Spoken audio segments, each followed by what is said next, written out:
Welcome back to another episode of Enter the Nerdom. I'm here with co-hosts Stan Morancini and Watson Bradshaw, and I'm graciously Chad Cook. Ooh. And Stan the man here, he's going to be introducing our special guest. Yes, we do have a special guest today. I would probably start off by not listening to things he's in because he's done so much work. His body of work is huge, but just some of the small things that he has been in, some of the things that have really been a huge part of pop culture for the last 20 plus years, I suppose. SNL, Last Man on Earth, Haunted Hotel, Bob's Burgers, Four Seasons, and he's continued to work on TV series such as The Boys. He currently has a huge movie coming out, Coyote versus Acme. The always amazing, always funny Will Forte. I'll prove you wrong right there. Always amazing, always funny. We'll see. Thanks again for coming on today, Will, and wanting to talk about your career and talk about just the amazing body of work that you have, and of course Coyote versus Acme, which is a movie that we've all been anticipating for a very long time. Oh man, we've been talking so about excited it for you to see it. Yeah. Wow. Yeah, and we're excited to see. We already bought it. We bought our tickets over a month ago. Locked in. Yeah. All right. Thank you.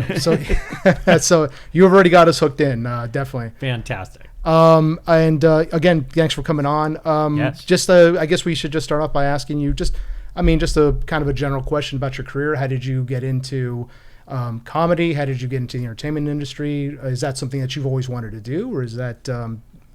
It's a good question. I always loved comedy and was a big fan of it, and I guess I didn't really start acting or writing until after college. So, but I think there's a part of me that always was interested in it. But you just don't think, oh, that's something that you would be able to do, right? Right. How do people get that job?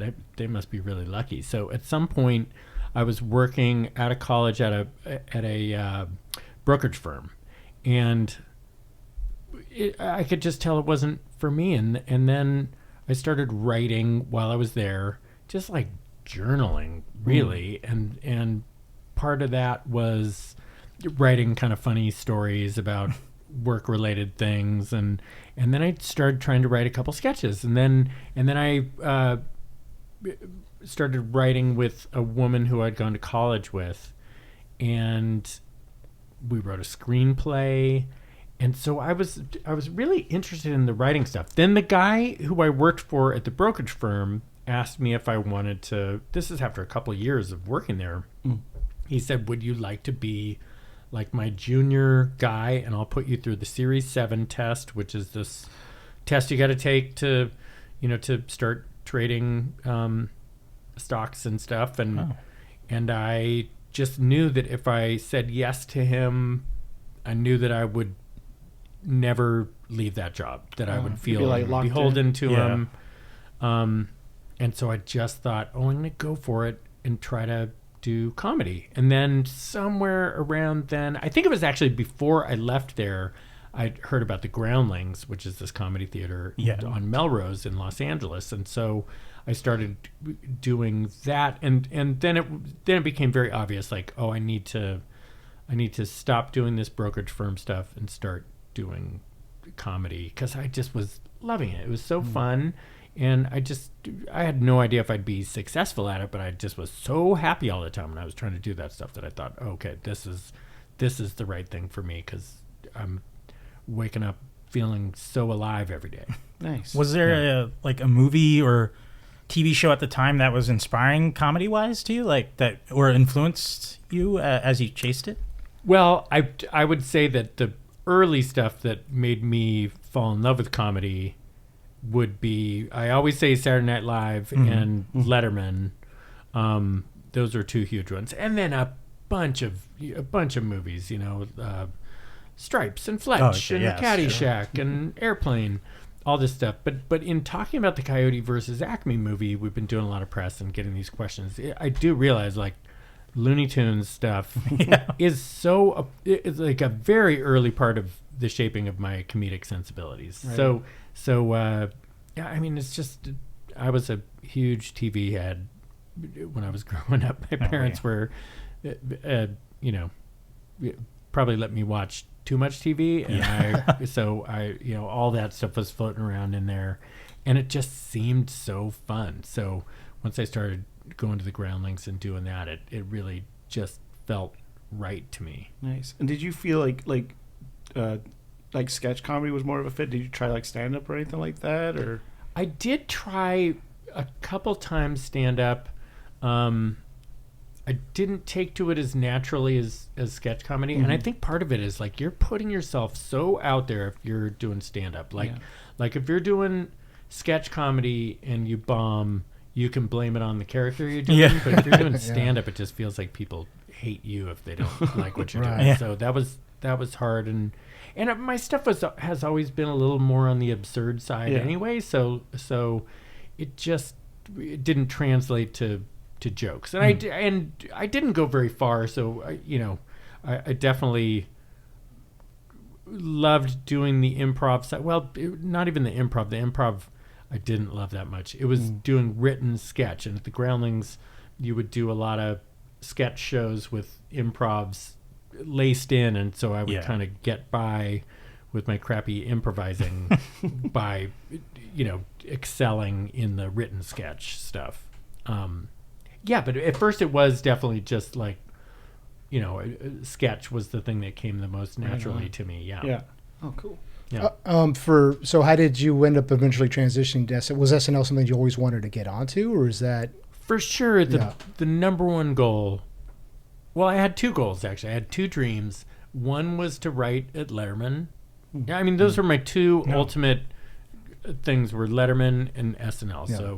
So writing at Letterman or acting at SNL. But for sure, when you go to the Groundlings and you're performing, at least for me, all I was thinking is like, wow, that would be the pinnacle, right? Yeah. And so while I was there, I wrote a couple sketches that this the guy who's now my agent and has been my agent for like 35 years. Wow.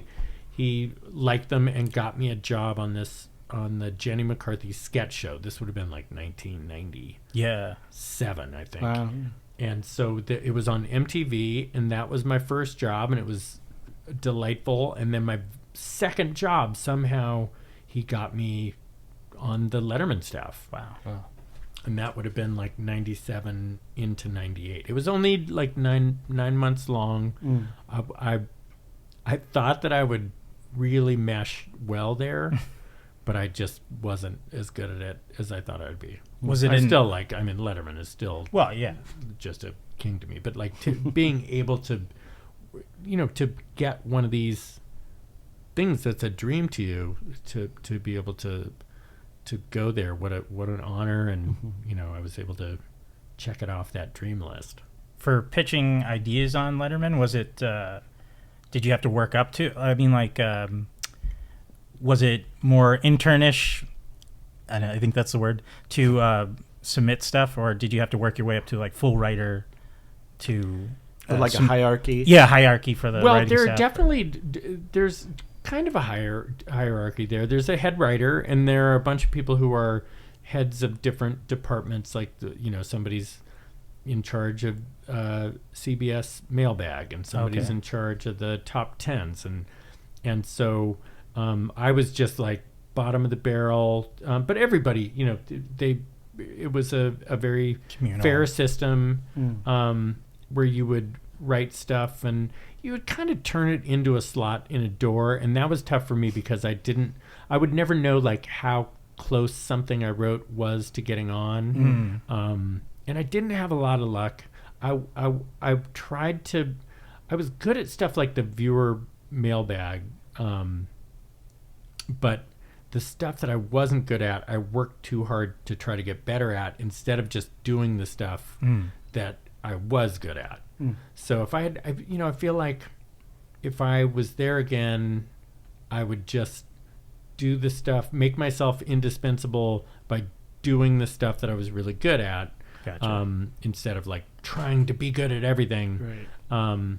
But everything works out the way it's supposed to, and it was tough to be let go there, you think, oh, I'm never going to get another job again. I got stink on me.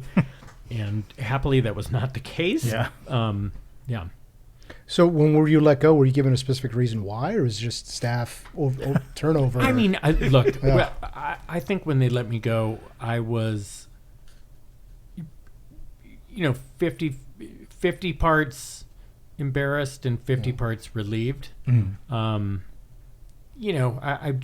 was stressful, and I could tell I was not cutting it, and, it just wasn't a perfect fit. The way I thought it would be. So that was hard to take, but then I came back to Los Angeles and did get another writing job pretty soon after that. And was able to go back to the Groundlings and keep moving through that. So the next writing job, let's see, I went to this show. Oh, the Army show. It was this kind of short-lived show on the WB, and from there I went to this show called Action. Jay Moore was the star of that. Yeah. And that was like kind of an edgy show that had a lot of attention, but it just somehow didn't really make it past 13 episodes. And then I just did Jay Moore's podcast a little while ago. He's a delightful guy. I really like him. And then after that, I somehow got a job on Third Rock from the Sun, which was kind of the first show that I had. I mean, aside from Letterman, but the first sitcom that I had that was like fully entrenched and like was not going anywhere. And so I had the first stability of my life. I enjoyed it there, liked all the people. The writing was fun to do. That cast was phenomenal. And so it was a good feeling. But they were kind of toward the end of their run. And so when they ended 70s Show, who's also Bonnie and Terry Turner, but Mark Brazil created that with them. So they were the building next to us, and they asked two of us from the Third Rock from the Sun writing staff to go over there, me and this guy Greg Metler, and went over there, and that was an awesome job. It was like another that show was, I thought it was very funny. I was proud to write on it. The hours were incredible. The people I worked with were super cool. It was just great. So as I'm doing that, now I'm rambling. Is that No, please. Okay. This is exactly what we want. So as I'm doing that, Chris Miller and Phil Lord, I met them. Oh, wow. Way back in the day, and they had come to see me at the Groundlings. Yeah, they were fresh out of Dartmouth, and we met at the Aspen Comedy Festival. We had the same agent, and so we just all hit it off, and we would watch Survivor together. Like we'd have this big group that would watch Survivor and a bunch of reality shows like that. And they got that show Clone High on the air, and then asked me, because they had come to see me at the Groundlings, they knew that I was a performer and they wanted me to be Abraham Lincoln. So that was my first job as an actor. It was voice acting, but still, like, it was a big thing, and I got to do that as I was at 70s Show, and actually at Third Rock and 70s Show I was doing that. Nice. So anyway, that happened, and then one of the hiatus periods at 70s Show, you get, like, after the season, you have about 2 months before you have to go back and start the other season. And I went back to do one of the Groundlings shows, a couple months of Groundlings shows. And during one of those shows, Lorne Michaels came, and I got an audition for SNL. So that was terrifying. I bet. I was just about to ask, how was that? So scary, but I was like thinking, oh, I can't do that anyway. I'm at 70 Show. I'm under contract. Yeah. And so I went back there, auditioned, got the job, and then told them that I wasn't going to do it. Wow. Which is, looking back, I now realize it was because I was terrified.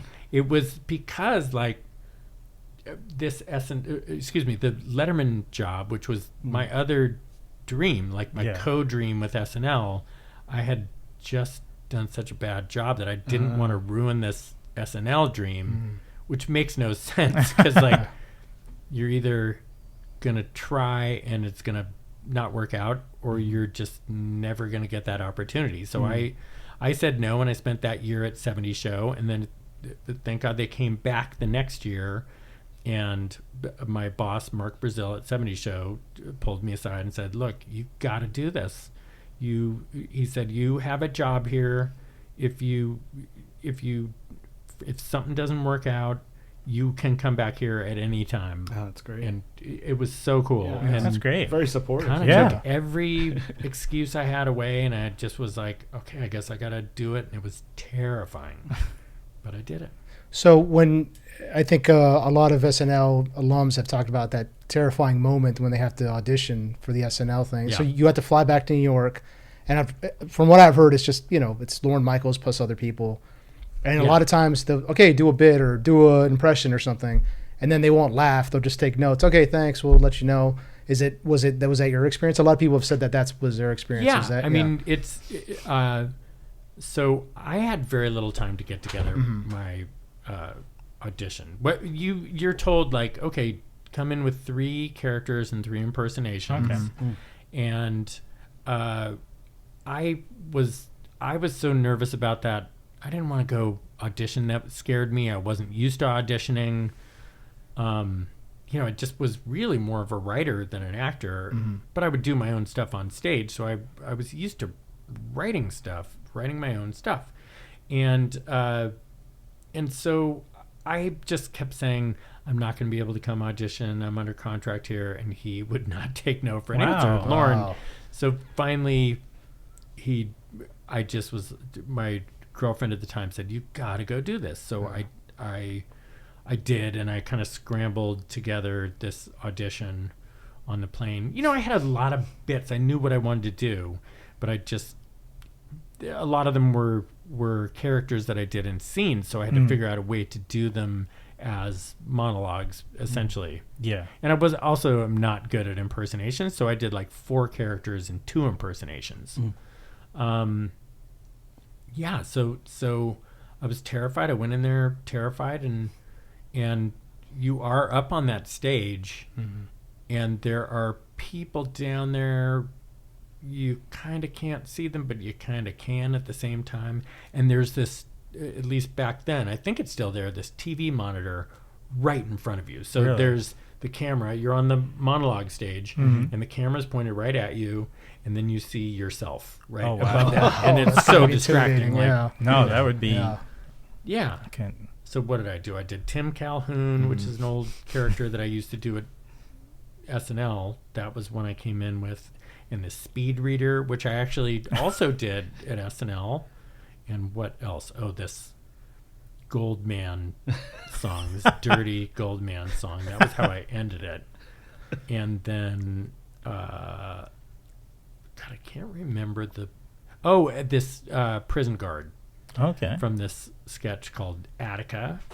And then the impersonations were Martin Sheen and Michael McDonald. I just didn't do them. So That's interesting. That's an interesting and choice. the Martin yeah. Sheen one, I just kind of, I can't even remember the voice I did. That's fair. But I basically said, hey, I'm Martin Sheen, and I've had a little bit of a cold, so if I don't sound like myself, that's the reason. But if I do sound like myself, then good. Something like that. And then Michael McDonald, I just did this medley of him going in between. You don't know me, but I'm gonna be there. I'm gonna be there. Don't know me, but I just kept going back and forth between those 2 songs for Oh my a God. while, just cutting to the other one like in the middle of sentences. It was so stupid. And so that was basically it. The song, the dirty song that I said, where it was the Goldman. It's like the guys who are frozen in place, painted all in gold, wearing all gold, and the You can end cuss of on the that podcast, song by the way. is like uses the word cock like Yeah. 100 times maybe. And so at the end, I remember walking after my audition, walking by, and Lauren was right there, and he said, "Thank you for coming," or something, and I said, Yeah. "Sorry about all the cocks." And that was it. And then next I heard I got the job. Oh, wow. How was that feeling? How did Was that? it a long wait? Yeah. Well, that was terrifying too. That was, that I wanted to get it, and I didn't. It just Sure. Yeah. scared me. It scared me. And So did- then that was the time that I said, no, I'm not going to do it. And You were saying that before you got the call that you're not I going to do didn't say that. They finally talked me into coming. Mhm. This is the first time I came to audition. And then I went there and I got the job. And this was like, once I got back home, I was just deliberating for several days. And then I ultimately was just like, no, I'm not going to do it. Whatever. I'll do little short films and this and that. It was just because I was scared. Mhm. Were you? I just didn't want this dream to No, it's- explode. This second Yeah. dream. It's a common fear to have. Yeah. So it's nothing It's against it. such backward thinking. Yeah. Mhm. It's so thank God they came back the next year. And then I had to go audition again. Oh, really? And I Oh. basically did kind of like a streamlined version of that. Did they during your auditions did they laugh or was there any reaction from them? Because I've heard from other SNL alumni that there wasn't really any reaction sometimes. If they laugh, it's obviously a good They- thing. They did laugh a little bit, Yeah. for sure. And I think I had other friends from the Groundlings who were there, and we all went out for dinner after the audition, and they were saying that they laughed too. But definitely I was prepared that they were not going to laugh. Like Chris Parnell called me up. He was a friend from the Groundlings, and he was so nice to just kind of talk me through it, so I knew what to expect when I was there. And he told me, yeah, don't worry if they don't laugh. Like sometimes that happens, and it so I went in knowing, so I felt really good that they did laugh a little bit, but I think they kind of laugh probably a little bit for everybody. Okay. Yeah. But it's like it's this room that's meant to. It's the room where the shows are. So Sure. you're used to hearing hundreds of people laughing, Yeah. and when it's just like 8 people, it's a little different. So do you know who was in the audition? Who was watching that day? Do you know? Did you know that day? I should say. That day, I do remember. Well, it was Lauren, probably Mike Shoemaker, Marcy Klein, Tina Fey was there. Oof. That one would have got me. She was the head writer at the time. I don't remember who else, but it wasn't a huge number. But then I also heard that like NBC is watching back from Los Angeles, Oh. and also there is a feed in the building at 30 Rock where if you go to the channel, you can watch. Oh, too. really? I think that was the case. That's always like you can tune in from anywhere in that building. If you tune to a certain channel, you Like can the kind of security check guard out could just pull it up and. the rehearsals and stuff or whatever's going on down there. Yeah. Wow. So I think you joined in the 28th season, correct? Whatever 2002 to Fall of 28th. 2002. Yeah. So that But was the people who auditioned, I remember I met Amy Poehler briefly. She auditioned that first year that I didn't go, and Seth Meyers. And I just kind of, everyone's just kind of nervously waiting in their rooms, but there were just a couple people that I met. So I know that Amy and Seth, really Amy was the only person I really remembered meeting. But that was the year that Amy and Seth and Jeff Richards and Dean got on. And then the next year when I did come in, it was just me and Fred. We were the Oh, wow. class. Yeah, Jeff Richards and Dean Edwards, right? Dean Edwards, yeah. Very nice guy. so you had. Your cast was. Was still legendary to this day. Yeah. Rachel Dratch, Jimmy Fallon was on there, Chris Kattan. Amy Poehler you mentioned, Maya Rudolph, Fred Armisen. How was it working with? I mean, I know that they were a lot of them were kind of still starting off, but I mean, how was it working with that cast? I mean, how was it? Did you It was great. I mean, I'll be honest. It was the first year that I was there was the first year that Will Ferrell was gone, and I think the show was he was such a obviously a huge part of that show. So I think the show was kind of even with all those heavy hitters, the show seemed to be searching for its identity, and it was a huge cast. Yeah. So it was kind of tough, and there were some really positive aspects of that show, but it really just it didn't. It felt like we were catching a lot of heat from the press. Saturday Night Dead. That's the kind of their constant. They say that refrain. every year. Every year. Every year. Yeah, That's so what we funny, hear. like every transitional cast seems to have, the show's never gonna, It's never gonna be the same again. They say that every year. Yeah. And there were so many funny things about it, and every single cast member was incredibly funny. But it really did seem like it wasn't till a couple years in that the show kind of found it's pulse. another voice. Like it was it was still awesome, but it seemed like there was something a little loose about it for a while. And then it really seemed to gel a couple of years later. And when that was when Wig came in and Hader and Sudeikis and Andy Samberg and so it was them and Poehler was still there and Maya and Fred and I and Seth Meyers and Keenan and Daryl Hammond. I mean, just this. I'm sure I'm forgetting people. Forgive me, but That was a big cast. So yeah, it's this crazy big cast, and it was. But all these. That said, it's. It certainly seems like I'm going like, oh well, we had to get rid of the dead weight. It was like all these people were amazing. It just seemed like that was when it seemed it was a smaller group. I think that helped. I think if you had pared down that group earlier, and maybe the same thing would have been something where people gelled a little more because you were just smaller group banding together and really. But I don't know. Every year I got to be surrounded by these amazing, talented people.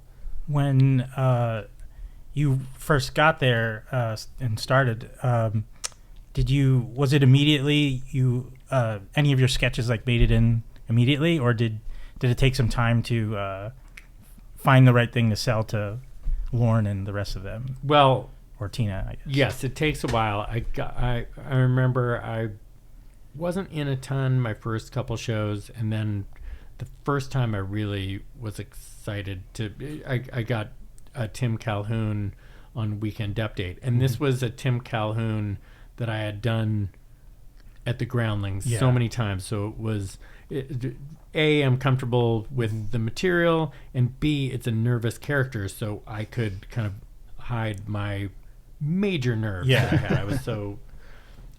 I came in with Fred, and so we would be roommates. We had the same dressing room because there were so many people that we had to share a dressing room. And so I always feel so connected to Fred. Like he's we went through so much together, and I was so jealous because he didn't have the nerves that I had. He was just so excited to get on stage all the time, and I just really I always admired that and just wanted to have that same feeling. But I was just really, really nervous all the time. Speaking of your nerves with live TV and then live on stage for like Groundling performances, was it similar for Groundlings? You were nervous there too, or did it just only hit with the live on TV, like Saturday night? I tend to get nervous anyway. Like I had to read. At my daughter's preschool, there's this thing called Birthday Circle, and you just read a book to this group of little 3-year-olds. And I got nervous doing that. I just read, Green Eggs and Ham. I was nervous. So yes, I've always been nervous, but certainly having something not be televised. And then for years I was at the ground, I was probably there for like 4 or 5 years. So you get used to the space and it's only 99 seats. It's a really great place to see a show if you've never seen a show at the Groundlings. They're always so fun. And, but so it did definitely prepare me for churning out writing consistently, like you're used to having to put up new stuff every week. Yeah. But like just stuff like learning how to look at cue cards and learning to not worry about the cameras and all this stuff. I wasn't a trained actor, and I also had kind of not been performing for a while, so I just felt like a little off. I felt like I really knew myself as a performer for a while, and then I just got into writing and loved writing, but just it just needed to rediscover my comedic essence, for lack of a better term. So, but then after the first new thing that I remember getting on, which was something that was kind of successful, was the Falconer. This guy Eric Slovenall. I always remember I went in there because I didn't know what I was going to write. And Sloven and Allen were this writing team that I loved, and we were buds. They came in the same year that I did, and so I'm like, I don't. They're like, we're working on this other thing, and then we'll get together afterwards. And I said, okay, is there something I can start on? What do you have any ideas? And he's like, okay, I'm going to write down 5 words, and you will write one of these. How about that? And he's like, dentist. And wrote down 4 things, and then he wrote Falconer. I'm like, ooh, Falconer. So, I kind of thought about that for a little bit, and then an hour or 2 later, they came in, and we came up with this Falconer sketch, which was always crazy and kind of fun. Like, it's not like it was breaking new ground. There were other animal sketches, Toonces the cat, and I mean, Mr. Bill wasn't an animal, but it was, this character that was a little, clay guy. Yeah. When writing, did you have to keep in mind, like, I guess a budget for, like, could you pull it off on stage or live? No, you didn't have to worry about any of that Really? stuff. Wow. Oh yeah. That's nice. Yeah, that is nice. Yeah, that's the cool thing is, like, they're pretty good about getting you whatever you want. Not all the time. You couldn't say, like, I need a real 747, but they just have been doing it for so long, and they have this, it's such a well-oiled machine. They can just make stuff happen. It's really fun to see how they do that. The other thing is, Lauren really lets you captain your own sketch. So you get to really see it through. And every once in a while he'll have a note for you. But even then, if he has a note and you have a reason, if you approach him about it and you have a good enough reason for why you disagree with the note, he will just say, okay, do your thing. So it was a really wonderful place to really get to see your ideas through to the end. That's great. Yeah. It sounds like, it gives you the opportunity to really, like, listen to your, like, comedic voice and like, really, like, so you're not, like, having to, write for anyone else, really. Yeah. Yeah. Yeah. It's, and it was, for as nervous as I was, it was also a kind of a safe space, but it was also, like, I mean, it is,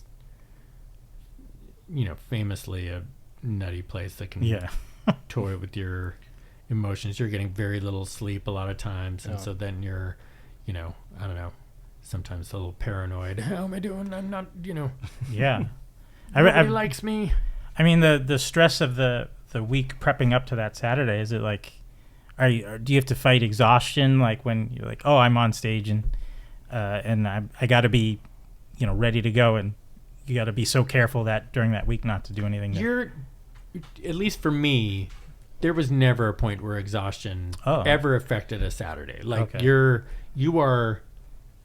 I mean, that's where being a nervous person really helped out. You are always the adrenaline. Yeah, it's just you're just like ready to go, right?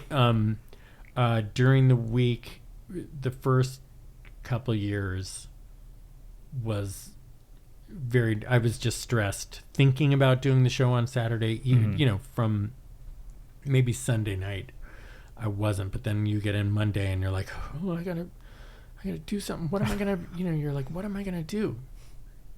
Sometime within the next 48 hours, you have to have a sketch that you want to like do. And sometimes you had an idea going in, but more often than not, you just were like, just trying to grab at whatever you could think, you're just coming up with something. Was that the policy, for like a better word, for you have to have a sketch in within 48 hours? Everybody had to do that, or was it just? Well, that's the week is like Monday you come in. I think it's pretty much the same now. There might be some changes post COVID, but for us it was like Monday come in. Usually a little bit later in the afternoon, you'd meet with the host for that week as a group, and you would all pitch ideas. All the writers and actors would sit around. You'd go around and pitch ideas. Then very conscientious people would stay and try to get stuff done. Mm-hmm. Some people would just take off. Then Tuesday, you kind of come in whenever you want. I would usually come in a little later in the day because it's like an all-nighter. It's so weird. Why not come in at like 10 in the morning and then try to go home at a reasonable hour? But like as the years went on, I would stay up later and later and later. And there were a couple times that I just didn't sleep at all. Wow. And sometimes, one of my favorite sketches that I ever wrote was with my buddy John Solomon, and we didn't start writing it until about 8 in the morning on Wednesday. Wow. After having been up all night. It was this potato chip sketch. I don't know if you've ever seen this. It's one of my favorites.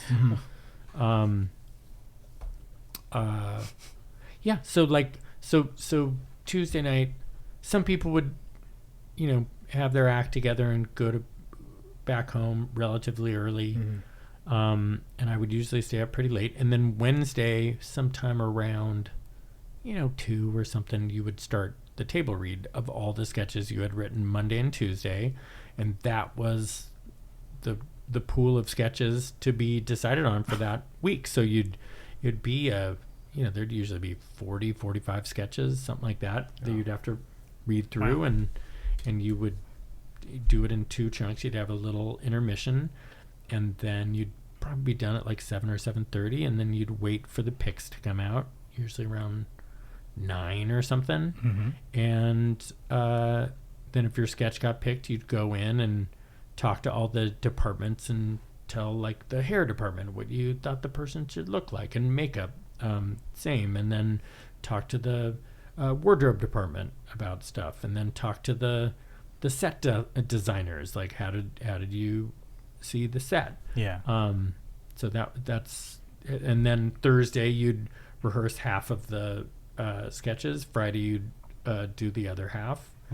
And Saturday you would come in at about noon, and you would just go through all the sketches, now wearing all the clothes, and you would just do like a final run through of each one, stopping and starting. They'd say, okay, go back to just making sure they got all the camera angles down, stuff like that. And then once you got through all of those, it'd probably be like 5 o'clock. You'd have a meal break. The music comes in and does their final rehearsal, and I've always really enjoyed watching that. And then you'd get back. They'd do the weekend update rehearsal, probably be done around 7 with that, and then everyone's getting ready for the show, for the dress rehearsal show, which is at 8 o'clock.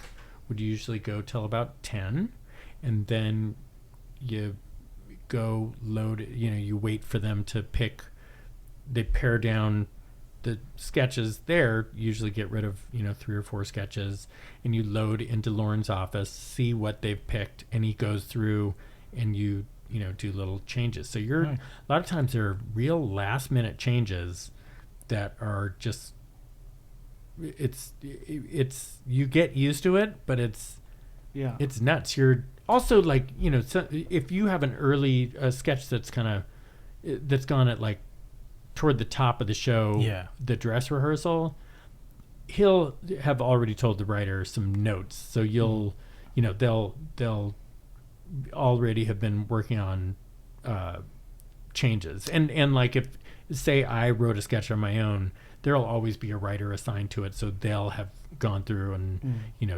so you're not just starting from scratch. But yeah, then you're just racing around trying to have the changes register in your head and sink in there.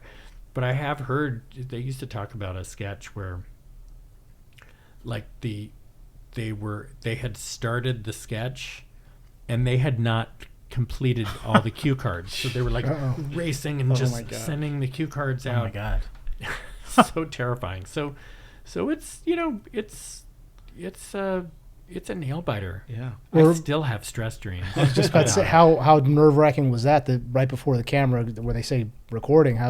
Did you feel that nerve every single time that you were on the show for all those years? I was there for 8 years. Right about year 7, I started feeling a little. I mean, after the 3rd year, I think it was the 3rd year. After that year, there were some changes that they were going to make, right? It was either after the 2nd or I think it was after my 3rd year. And at that point, I had been given the George Bush role. Oh, yes. Oh, which yes. I did not like doing it at all. But of course, I'm going to do whatever they tell me to do, right? But with such a big cast, I would be writing all these absurdist pieces that a lot of times would do well at the table read, but it's such a big cast, you got to make sure everybody has something stuff in the show. And I would feel like something deserved to be in, but I already had this Bush thing, which was not reflective of the kind of stuff I like to do, but like I had to do it. So sometimes some of my stuff that I wish had gotten in would not, because I was already quote unquote taken care of. Yeah. So that was tough. But so after the 3rd season, what always happens is contractually, I think they tell you like July 10th if you're getting picked up for the following season. And sometimes they'll tell you that they need 3 additional weeks. And this year they told a bunch of people that. They were like trying to figure out something was just something. I agreed. Like it felt like something was slightly off. I didn't feel like I felt like I was working hard. I felt like I was writing stuff that seemed to be doing well at the table read. That it's like, well, you guys are the ones not giving it a chance. But after those 3 weeks, when they're obligated to tell me if I'm picked up, they once again said, okay, we're not ready to tell you. We'll tell you that was a Friday. We'll tell you Monday. And I'm like, okay. And that kept happening for 3 more weeks. So that was tough. But then finally, at the very end of those 3 weeks, Lauren called me and he said, here's my deal with you. You have a writer. You're using your writer brain too much. Like you will, when you write your own sketches, you will be so committed to them and you will fully dive in. When you're doing somebody else's, you need to commit you just need to make stronger choices. You're in your writer brain and you're feeling like you're gonna, like this is, and I was, in my head, I was like, oh, what does he know? Whatever. But like, it wasn't too long before I realized he was totally right. Like I would really be deferential to writers and I would be so worried that I wasn't doing what they saw for the character that I wouldn't like make a choice and just stick with it and go for it. And so he was, He was right. He was right. But thank God he gave me the choice or the chance. I was the very last person they brought back in. And, it was either going to go two ways. I was either going to get real nervous about everything because of that experience, or I was just going to say F it. And thank God it was the latter. And I just started loosening up a little bit and really having fun. And he taught me a good lesson. And then I was still kind of nervous, but it was getting better and better. And then by the 7th year, I was pretty comfortable. Is that about the time that? Oh, sorry, Watson. no, That's good. About the time the MacGruber character came in, when you were a little more comfortable, or is that more towards? Yes, and Yeah. MacGruber probably made me a little more comfortable because it's nice when you get something on that they are asking for. Like MacGruber came out. I bet it was like my 6th season. Yeah. And I remember I saw it in Afghanistan in late 2006. Okay. That character, yeah, I told you that story. Yeah, but yeah. Okay. Yeah, So the explosives ordnance disposal team that came out for something we ran into out there, they had a picture of him on their truck, and we're all like, "What is that? Like, who's that guy?" It's like MacGruber. And we're like, "Oh, okay." And then later on, when I got back to the States, I found out. Patron I was saint like, bomb "Yeah, disposal. patron saints of explosive ordnance disposal." They love that guy. Yeah, I was like, "Okay, well, great." we were always so excited when we would hear any branch of the military Yeah. being into MacGruber. It was Oh, yeah. like really fun because We thought it was one of their guys, and they're like, "No, it's from SNL." And Oh my God, I that's was so like, funny. "Oh, that's awesome! All That right." is so funny. Well, I mean, we did the first one. Yorma, the guy, it was 3 of us wrote it together. Yorma Taccone, John Solomon, and I was the third. And it was Yorma's idea, and he kept pitching it, and we kept saying, nah, let's write something else. Because I think we were all envisioning it being a sketch, and it just, I don't know, it seemed really kind of cartoony for some reason in a sketch form. And so he was fine with that, but he pitched it so many times in a row that we finally said, okay, let's try to do this. You obviously want to do it. Yeah. We Wore you love down. Yorma. He's really smart and funny. So we're like, okay, let's see what we can do. And then together we all kind of came up with the 3 short film segments. Yeah. But like, we did the first one, and I think every step of the way we were pleasantly surprised that, like, first of all, that it played well at the table read. Like, it was like, oh, that went pretty good. And then we shot it, and it was like, oh, people seem to like that. But we never thought that, oh, this is something we'll do more than once. I don't know. Seeing that first one, it's like, it's fine. I think it's fine. Oh. And I really liked what it grew to, but we didn't leave there, even though it went, we thought pretty well during the show. I don't think any of us thought we'd ever return to it. And then, I don't know, it was like a month later or 2 months later, we came up with a concept for the second one, which is interestingly the only one we've ever done that only had 2. But yeah, so that, and then we had an idea for a third one a little bit later, and then Lauren started asking for them. Oh, wow. And Oh, that was good when sign. that's like a double-edged sword, because it's like, it's so exciting. You feel needed. Yeah. But then you're like, sometimes you don't have ideas for them, and you're like, oh, look, you got to do it. So it really would kind of put us in a position where we would just have to crank out something. And usually we would find something fun. Some I like more than others, but my favorite one is the Charles Barkley one. Oh, yeah. He's so funny. Was it? Oh, go ahead. Oh, no, I was just with them being putting, like, when MacGruber made it in, and then they would say, oh, you're taken care of. Would you kind of feel bad, like, oh, I missed out doing something other than MacGruber? Well, no, because the later, that's, once I was there for long enough, I feel like you kind of earn the right to do a little bit more. Like, that was what they say early on too. They're like, look, you just put in your time, and you're in your stripes. a lot of these things that don't go your way now will go your way later. It's kind of a seniority thing. That's what I was going to ask, actually, was how comfortable did you get to, because one of my favorite, like, things of media of all time is the spelling bee skit. Oh, It's amazing to Yeah, watch. it's great. Beautiful because you hear the audience like crest and fall, and like with every letter, like they come back. And I'm like, I don't know how you pitch that without that kind of audience participation. You know, like that must Well, have been crazy to kind of pitch. that's another thing that I used to do at the Groundlings a bunch. So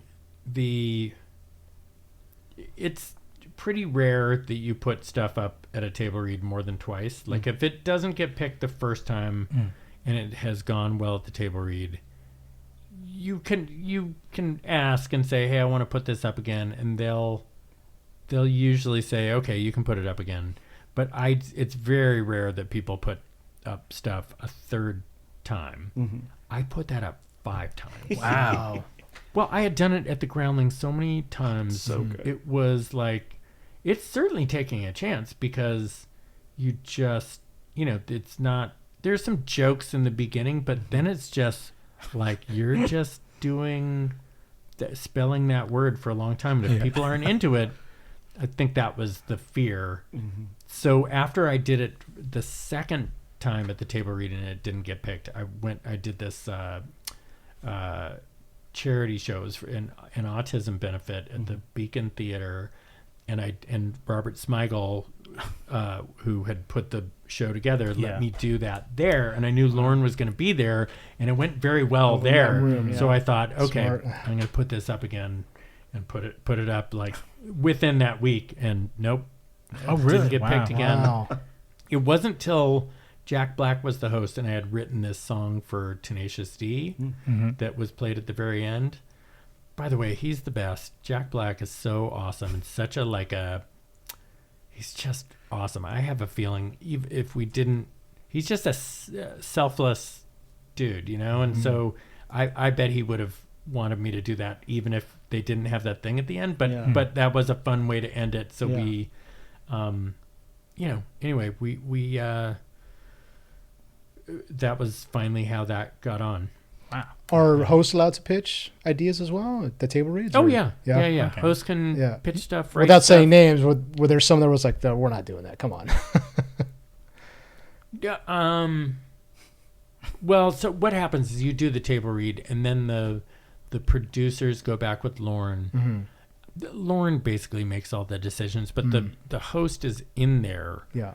with all of them, and they definitely have a say. So they could, if there's anything they're uncomfortable with, Yeah. they definitely will say something, and sometimes, but we're not privy all the time to that kind of stuff. Was Jack your favorite host that you got to work He's with? certainly among my favorites. I mean, there are a bunch of people who I loved. John Hamm was always fun. Alec Baldwin's always great. Steve Martin's one of my heroes. Yeah, So, that's great. and Will Ferrell is so great.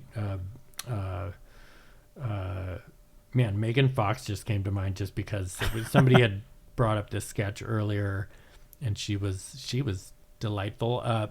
Peyton Manning. Oh, wow. That's one of my favorite sketches I got to do, was that motivational coach dancing. Yes, thing. I was going to bring that up. Wow. How, like, pitching that, since you weren't very verbal, it was mainly on the performance It's a of the physical dance. performance, Yeah, yes. like, did you have to perform some of it when you were pitching it, or was it just like, I'm doing a zany, long dance, outdrawn dance? Well, here's the funny thing is, so there's this guy John Lutz who used to be on 30 Rock as one of the writers, Lutz, and he was a writer at SNL. He's now at Seth Meyers, but he was at SNL, and so we had a date to write. We were like, oh, let's write. We would get together and write sometimes, and he came in and had that song from that sketch, and I said, oh, I've always had this idea for a coach using a weird song as a motivational tool.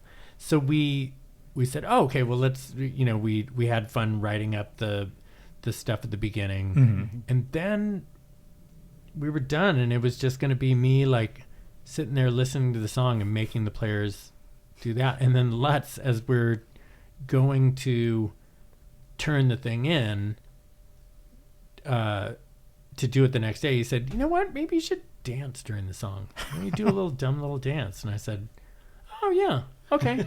So it was just a afterthought. I mean, if Wow. he hadn't said that, we would have just sat at the table. Just- So, and that, was an interesting. We rehearsed it all that week, and then I did it at the dress rehearsal show, and it was like, okay. It was because it's not a choreographed dance. Yeah. It's me doing whatever, and Lauren even gave that note of like, maybe don't dance for as long.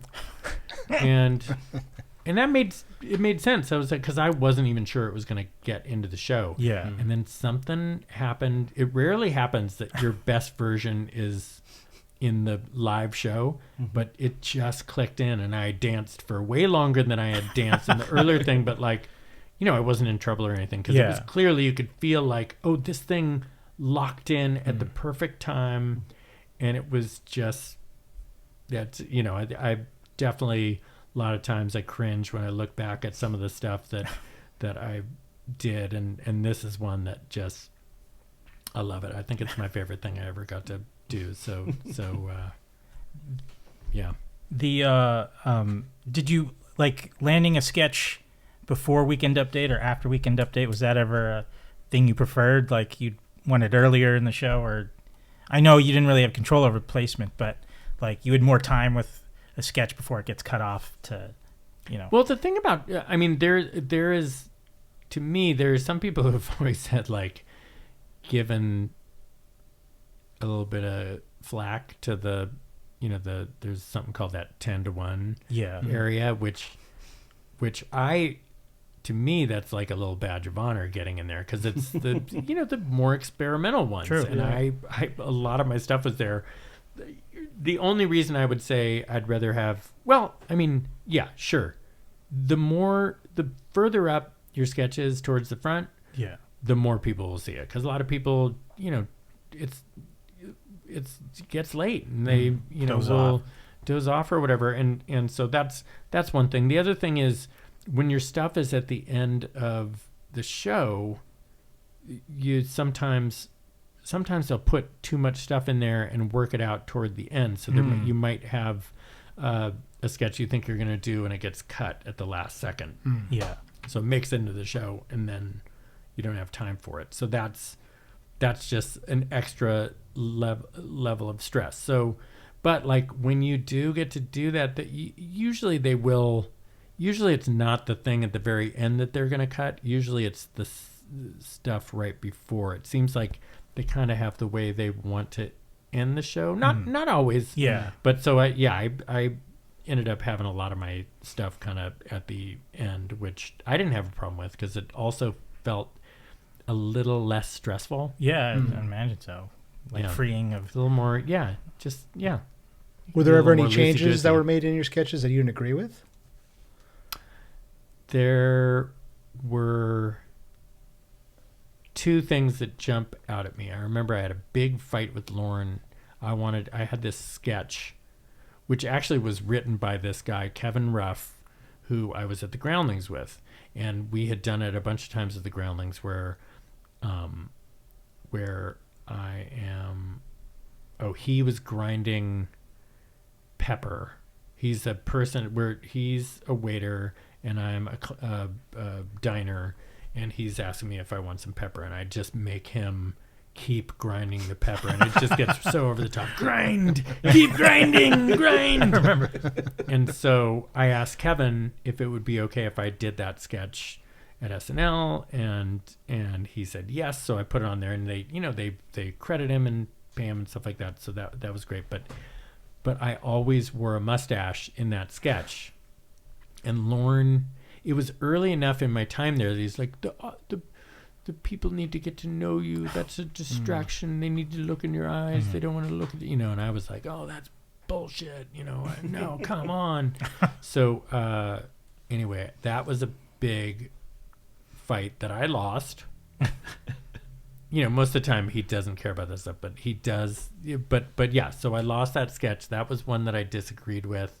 And I will still say that I just think anything is more fun with a big goofy mustache. Agreed. I love them. It Yeah. plays. But and then the second thing was that dance. We did a second one.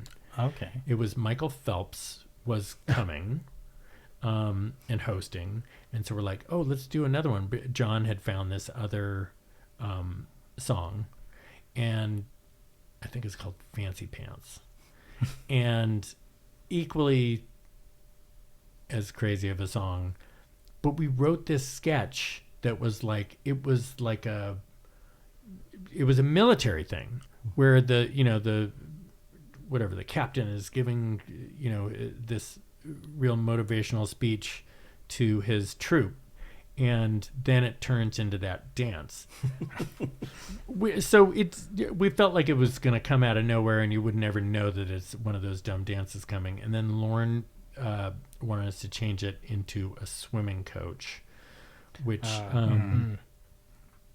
just seemed too close to. Look, this is a guy who is one of the smartest, funniest people No, of on course. earth. This was a rare. I thought I disagree with that call, but like, he is almost always right. This was one I think I do disagree with. All due respect, but yeah, it just felt to me like it was just basically the exact sketch that the other one was, and so but we, sometimes you just gotta do that stuff. But we did really try to fight, but that was one that we lost. So those were two. But that's it over 8 years. No, that's all the other ones, and Lauren is awesome. I love him. He's I would not be doing any of this stuff without him. Yeah. When was there a specific time that you felt it was time to leave SNL? It was like it's time for him to move on. Was there a moment or a reason why, or it's just? I'll tell you that, but first let me go back to the MacGruber stuff. Yes. Because that kind of will tell that, and I also want to tell a really good Lauren story, because I just said two things I disagreed with. Because so what happened? So he's MacGruber is he has been asking for it. So Pepsi comes in after doing enough MacGrubers that Pepsi came in and said, "Hey, Lauren, we want to do an SNL Pepsi commercial for the Super Bowl. So tell us what you want." And he called us in and said, "I want to do MacGruber." So we were like, "Oh, that's awesome." So we started thinking about ideas for this Pepsi commercial. It would be something we would write. Well, Pepsi heard that it was us, and I think they got cold feet. They're like, yeah, maybe, I don't know about this. So they're like, maybe we won't do a commercial. And then Lauren said, okay, here's the bad news. Pepsi's we might not, doesn't want to do this commercial anymore. But the good news is we're going to still do it. You're going to make it so good that they're going to want to do it. And we're like, wow. All right. So that was, so we did a series of commercials with Richard Dean Anderson. Yes. We loved how they turned out. And sure enough, Pepsi was like, all right, we'll do it. So that was awesome. Like the slight bummer was they used we always make 3 segments, and the very first segment was very logically the one that should have been on there. It's like, it reveals Richard Dean Anderson. You know the whole premise, but they were like, but we're going to do the second one. And it's like, makes no sense because you're in on this story. You don't know how you got there, but it says, I think we all think that it's because you say Pepsi more in the second one. Yeah.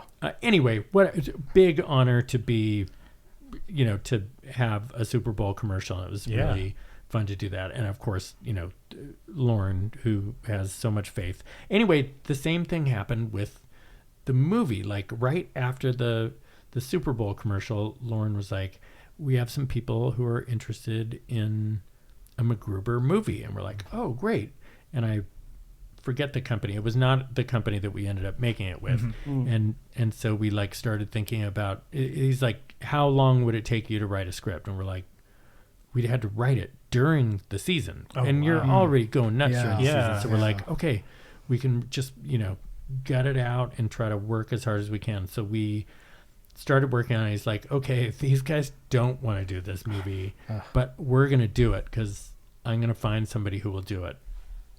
And so we just started writing the script, and he did find somebody who wanted to make it, and he protected us in that process so much. We just got to write exactly what we wanted to. Oh, wow. That's So amazing. it was so awesome. It was like, it was really cool. He was a big, mama bear, protecting the cubs, and really just, it was an amazing thing to watch him. He was just, I am forever grateful to Lauren for that, and for, everything else.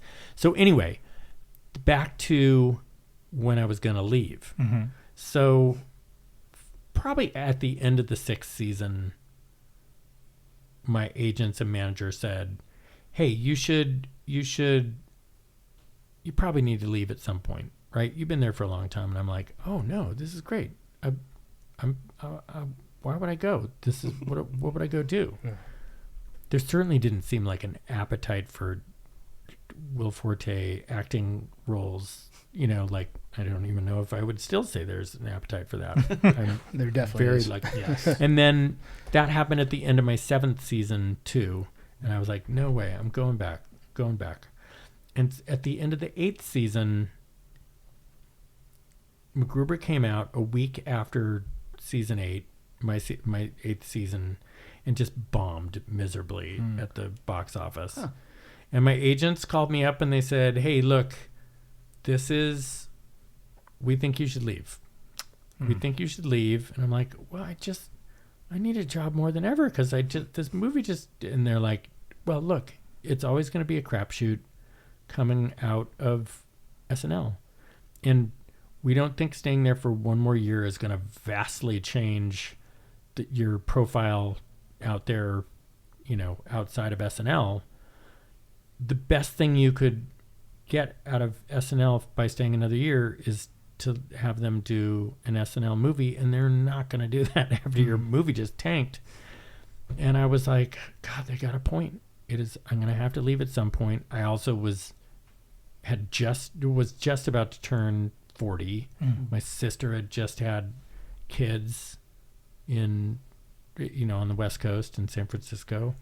So I'm like, oh, I think they're right. I think it's time. And it was hard. It was hard because he was super cool about it. He's like, we will, there's a place for you if you change your mind. And it was so tough to watch those shows for a while and know that I could have been there and that I chose not to. So it was tough.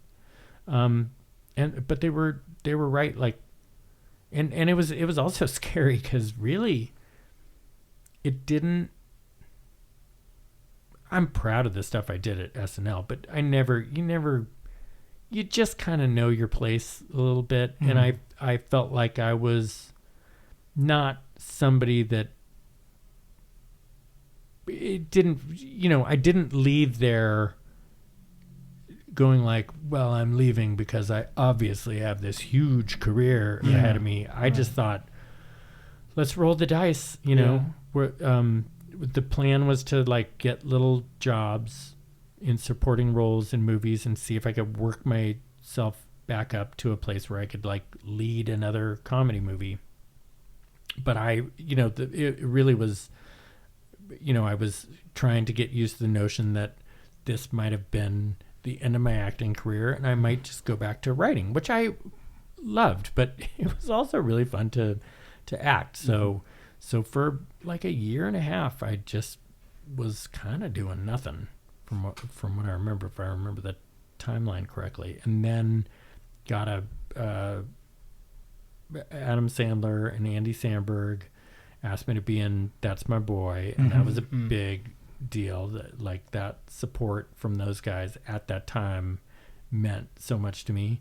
And then from there, Akiva asked me to be a part of the Watch movie, which was a big deal. And then out of nowhere, I got the role in Nebraska, which was like kind of one of the leads with this movie that definitely is a comedy, but like a lot of serious stuff in there, real acting, which God, I had never done. So that was terrifying. Yeah, how was working with Bruce Dern? How was that? Oh man, it was because everything So he's in awesome. is just he steals the scenes and just like everything he's in. Yeah, He is such a delight. I mean, to watch him acting was like going to a acting school, and then just all the stories he would tell behind the scenes were just so fun. And stories about Marilyn Monroe, right. Yeah, he's, him hanging out with Marilyn Monroe, and just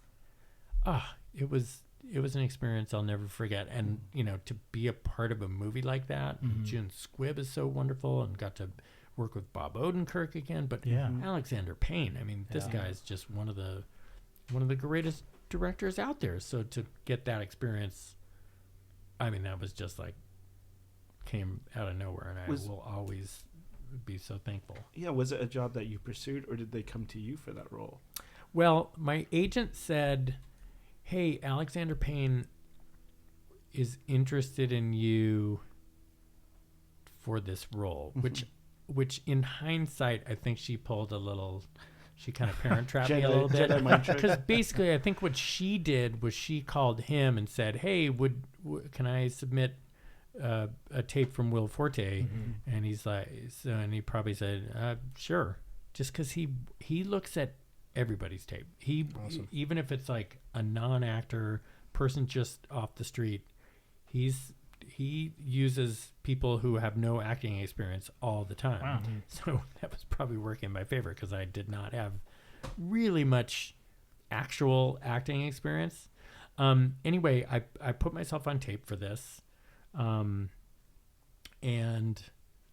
I remember when I finished this tape thinking, oh, I'm not embarrassed of this. Like, this isn't too bad. But never thought like, oh, I've got a shot to get this role. It was just like, oh, I'm not going to be embarrassed. This is, whatever. And just moved on with my life. And, it wasn't like I was ever waiting to hear back. I just was like, this is a job I won't get. I'm turning this in. I feel good that my agents will feel like I tried.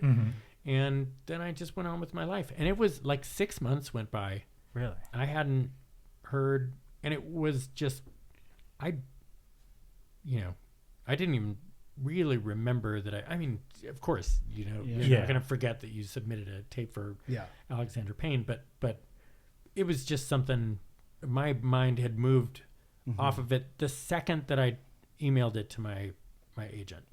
So 6 months later, out of the blue, getting this call, oh, Alexander Payne liked your tape. And that was a win for me right there. I still was like, oh, well, there's no chance I'm going to get it. But even just getting that kind of feedback from somebody like him, it was the most exciting thing. And then they're like, he wants you to come in and read in person. And that was terrifying. That was almost like the SNL thing. Yeah, I bet. I almost was like, well, because I had gotten this pilot that looked like it was going to go, and it ended up not going. But I was saying like, well, I just did this pilot, so I wouldn't be able to do it anyway. And she's like, my agent's like, get your ass in there. You are auditioning. And I went in and auditioned, and he said some really nice things to me, which to me, that was then the big win. Still thought I wouldn't get the role, and then a couple weeks later got the news that I got to have the role, and it was just like I couldn't believe it. I couldn't believe it. And was Bob Odenkirk already on at that point as the brother, or no? Did that come later?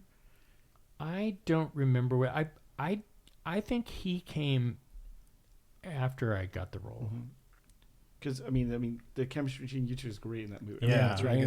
He's awesome. I'm such a huge fan of his. Yeah, and I know he directed Brother Solomon. Yeah. I love that movie too. Oh man, thank you. Well, it was really fun to do that with him, and I mean, it feels like a million years ago now. But like that whole experience, getting to.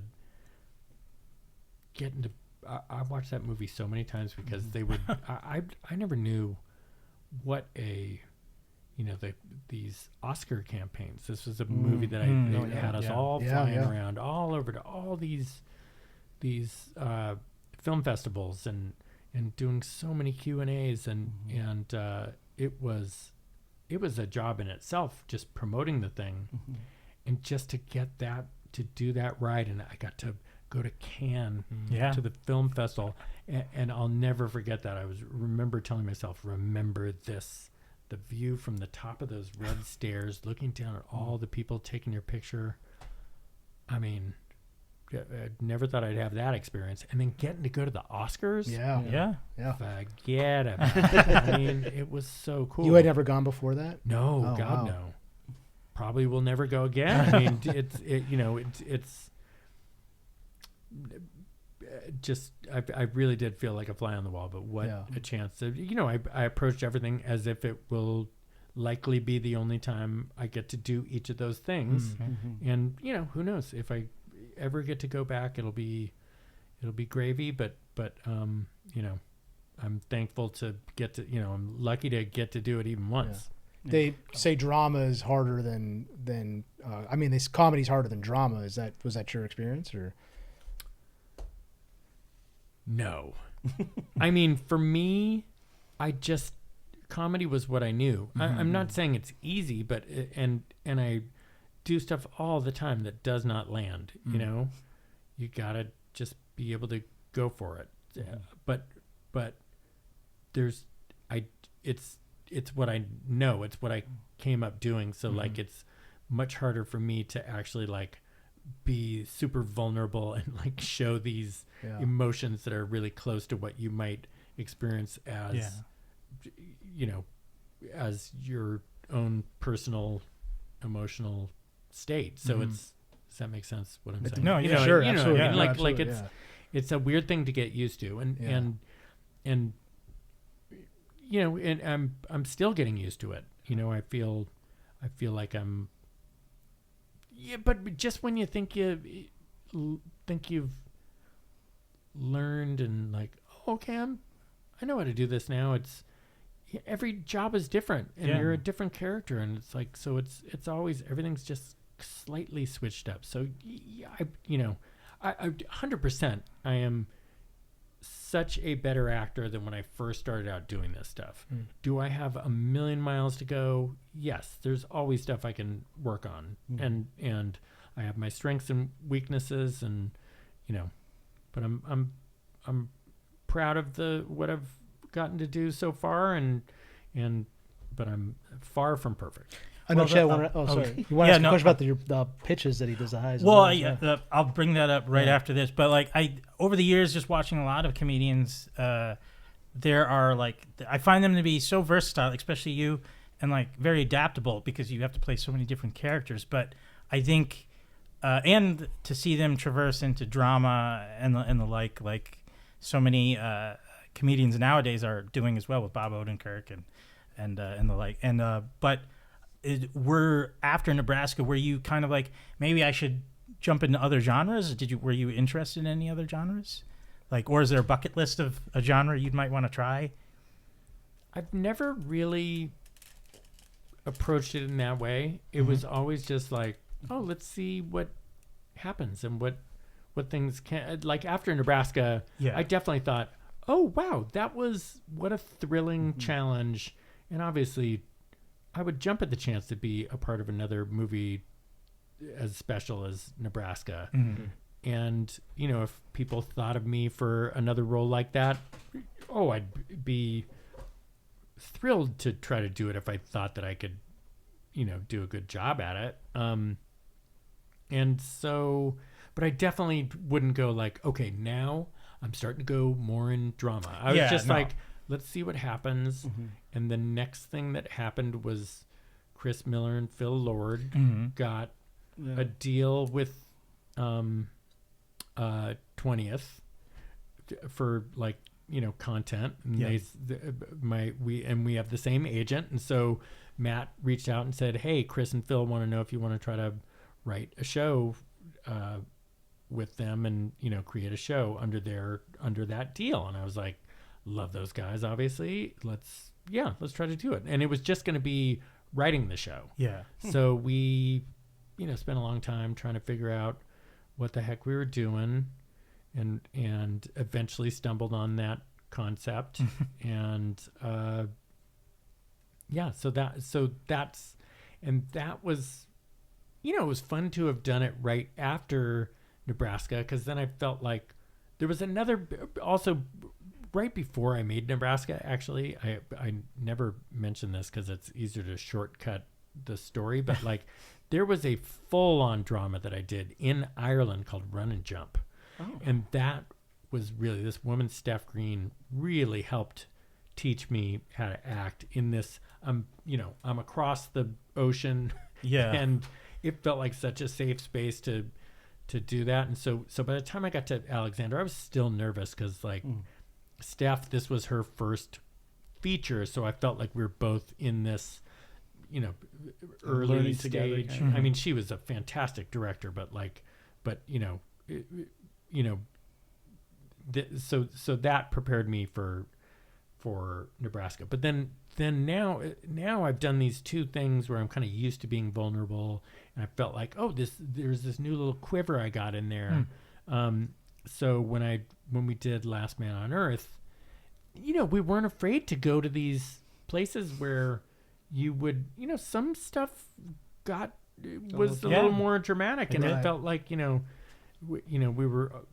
was always hopeful that we could do some of that really grounded stuff with some of the more absurd stuff, and it would like mesh together. And I feel like it really did. We somehow, at least to me, there was some stuff that, we'd get to these pretty dark places, kind of emotional places, and it seemed to fit right in with the show. So, that was a crazy period, that Last Man on Earth. That was so fun to get to call all the shots, and also like so much work, and kind of tough mentally and physically.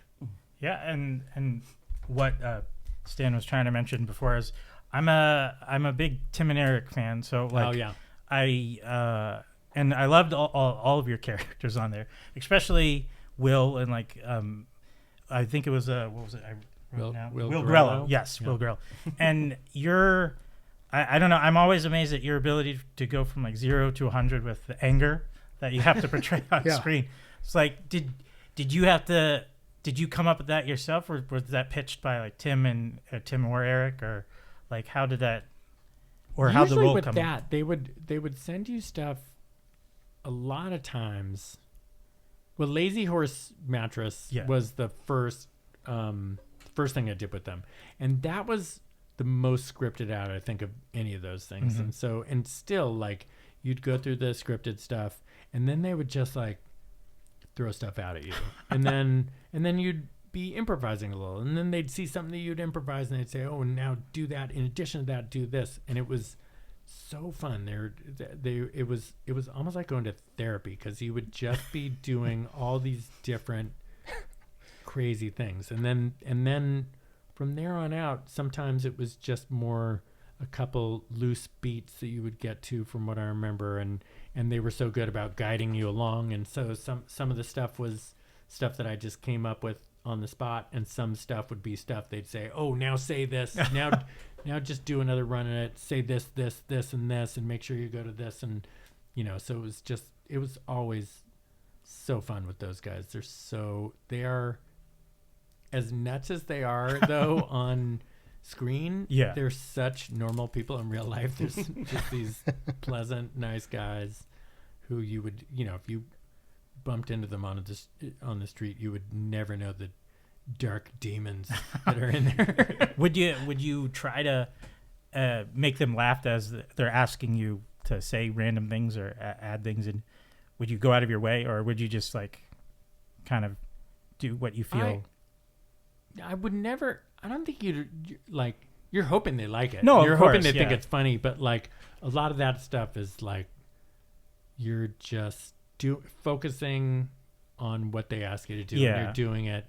And I'm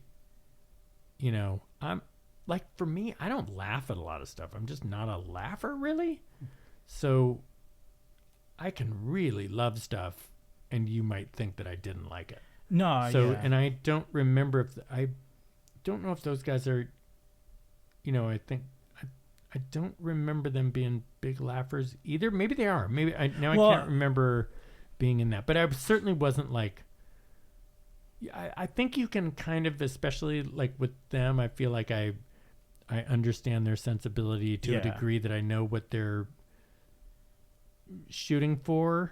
The absurdist. Yeah. And so you just kind of try something. I don't know. It's a hard question, but certainly I wasn't like, oh, I gotta,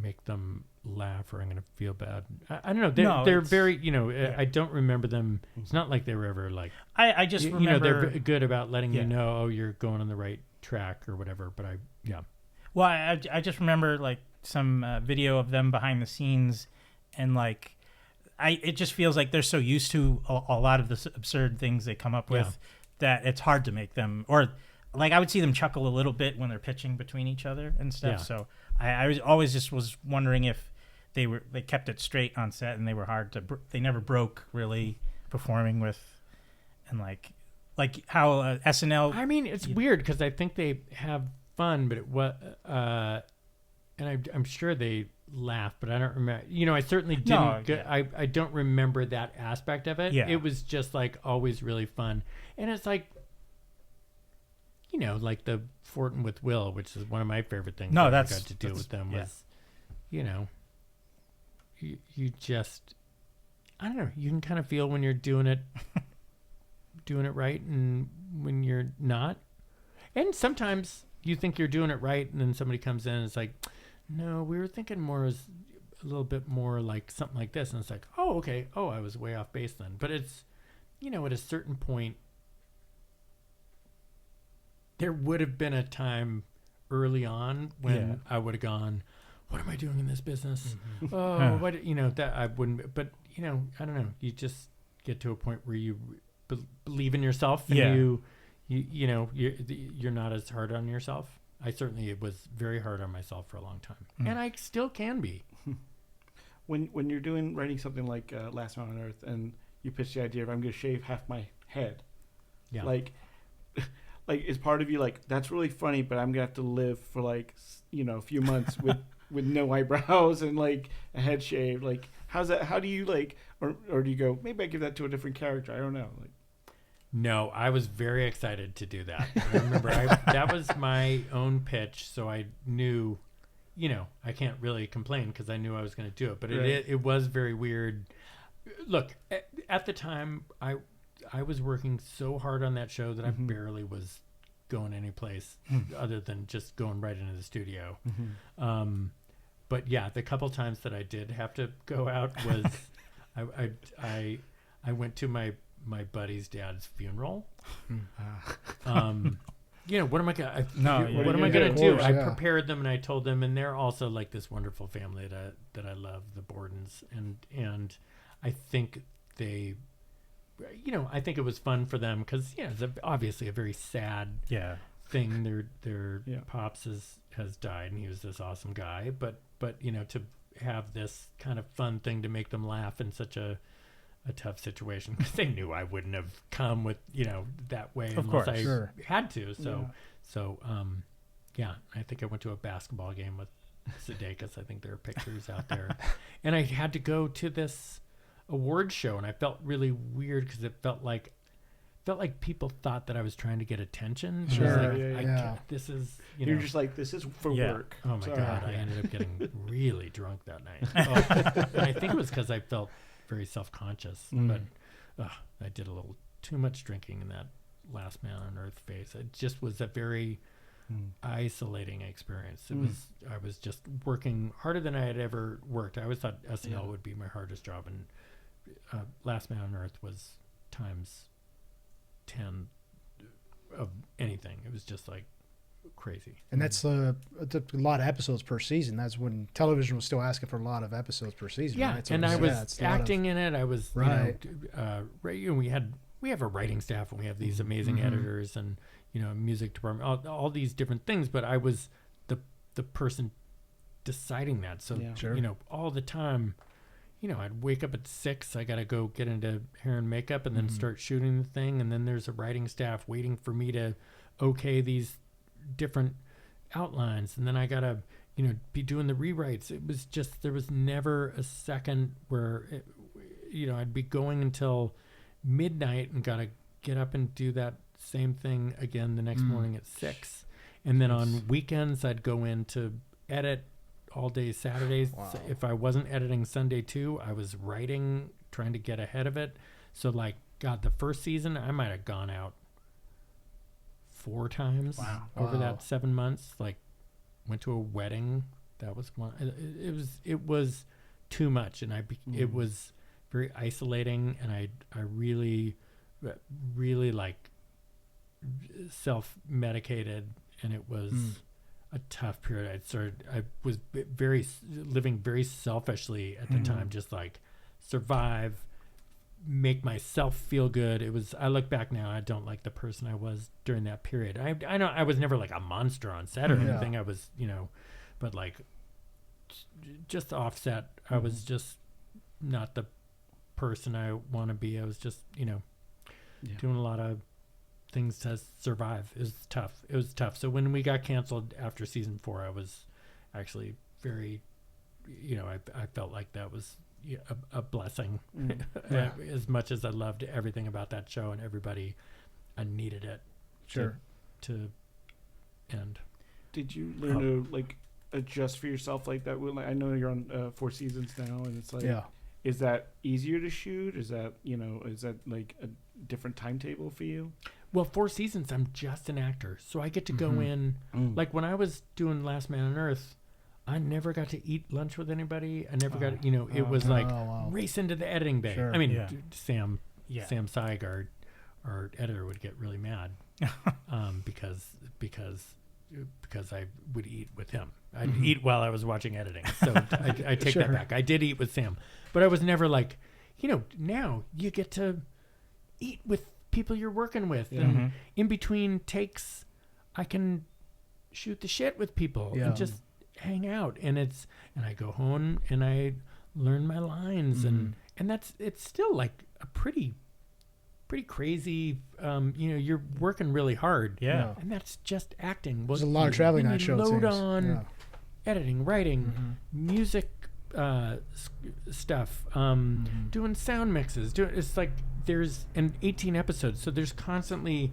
one episode is, there's your work is never done. And then the end of the season, I would always just detox for a little bit. I would I usually gained 30 or 40 pounds over the season just because I'd never had time to exercise. Yeah. Right. And also you're tired all the time, so you're just mowing donuts and just trying to do whatever it takes to keep the energy up. And so 4 seasons is a delight. And I'll even say I would never do that many episodes Last Man on Earth again, but then afterwards we made the MacGruber TV series. Yes. Right. Yep.